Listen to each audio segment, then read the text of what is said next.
एक चकवा. राई खरेदीसाठी काकांकडे जायला निघाली होती. ती गावी राहत असे आणि तिचा काका ठाण्याला राहत. ती ठाण्याला जाण्यासाठी बसने निघाली. तिची बस पनवेलपर्यंत होती, पण पुढे ठाण्याला जाण्यासाठी तिला बस दुपारी नव्हती. तिला ट्रेनने प्रवास करावा लागणार होता. त्यामुळे काकांनी तिला कुठे उतरायचे आणि तिथून कोणती गाडी पकडायची ते सांगितले होते. योगायोगाने तिला ट्रेनने जाताना तिला गावाकडची मैत्रीण भेटली. ट्रेनने प्रवास ती कधी करत नसे, कारण गावी बसचा प्रवास असल्यामुळे तिला इतकं माहीत नव्हतं. ट्रेनने ती ठाण्याला पोहोचली. त्यानंतर काकाच्या सांगण्यानुसार तिने बस पकडली, पण बसने तिला थोडं लांब सोडलं. त्यामुळे तिला चालतच जावं लागलं. रिक्षा पकडण्याचा तिने विचार केला, पण जवळचा प्रवास रिक्षावाले सहसा घेत नाही. त्यामुळे तिचा पायी प्रवास सुरू झाला. जवळजवळ 4 किलोमीटरपेक्षा जास्त चालत ती नेहमीच्या ठिकाणी पोहोचली. हातात भली मोठी बॅग, त्यामुळे ती खूप थकली होती. तिची काकी तिला फोन करून विचारत होती, पण तिला नीट सांगता येत नव्हतं. त्यामुळे काकी पण तिला न्यायला येऊ शकली नाही. नेहमीच्या जागी काकी राईला न्यायला आली. नंतर त्या दोघी घरी जायला निघाल्या. काकी आता नवीन जागी भाड्याने राहायला गेली होती. ते ठिकाण पहिल्यापेक्षा थोडं दूर होते.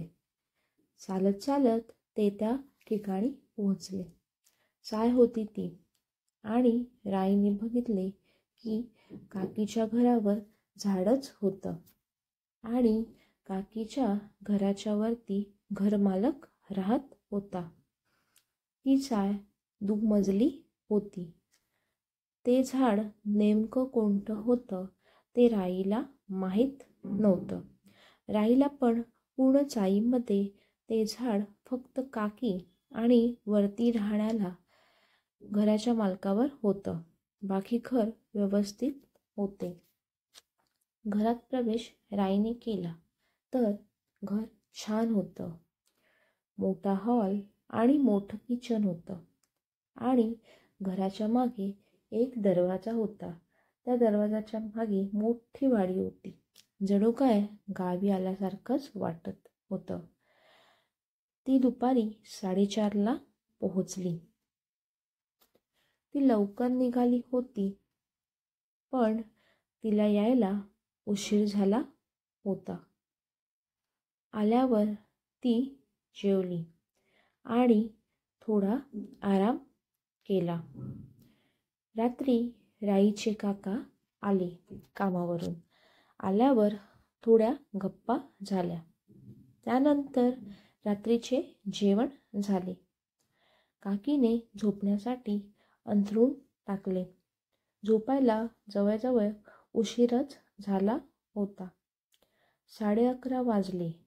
राईचा भाऊ उशिरा कामावरून येतो, तो अजून आला नव्हता. सर्वजण तोपर्यंत झोपले. राईला झोप लागणारच होती, तर तिला कोणीतरी धक्का दिल्यासारखं झालं. ती झोपेतून पटकन उठली तर बघते तर काय, तिची काकी झोपली होती. ती पण थोडी तिच्यापासून दूरच होती. काका तर खूपच लांबच होते.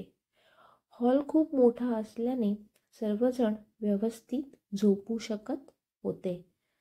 असो भास असावा असं तिला वाटलं. त्यानंतर ती परत झोपली तर परत तिच्या कानाजवळ आवाज येऊ लागला, बराच वेळ मोठ्याने. यावेळी ती सावध होती. जणू काही तिच्या कानाजवळ कोणीतरी बोलते. ती खूप घाबरली. तिने मात्र डोळे उघडले नाही.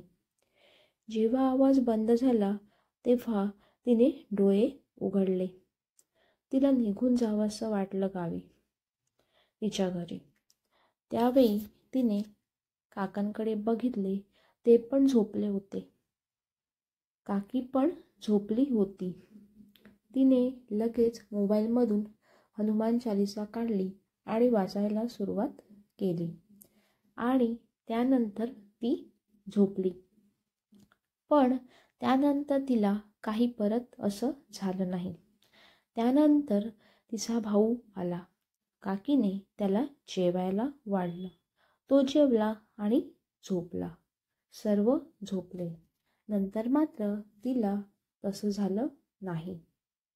चांगली झोप लागली.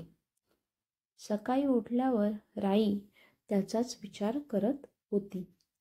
तिचं मन तिला गावी जायचा सल्ला देत होतं. खरेदी न करताच जायचं तर काकी काय म्हणेल हा विचार ती करत होती.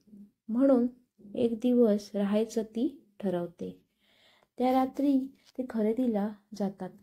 सर्व खरेदी होते. झोपायच्या अगोदरच ती हनुमान चालीसा वाचते.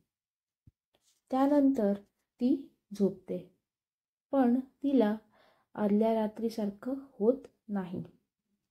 दुसऱ्या दिवशी ती गावी जाते. घरी ती विचार करते की तिच्यासोबत झालेलं चकवा होता की दुसरं काही असो. त्यानंतर ती तो विचार करणं सोडून देते.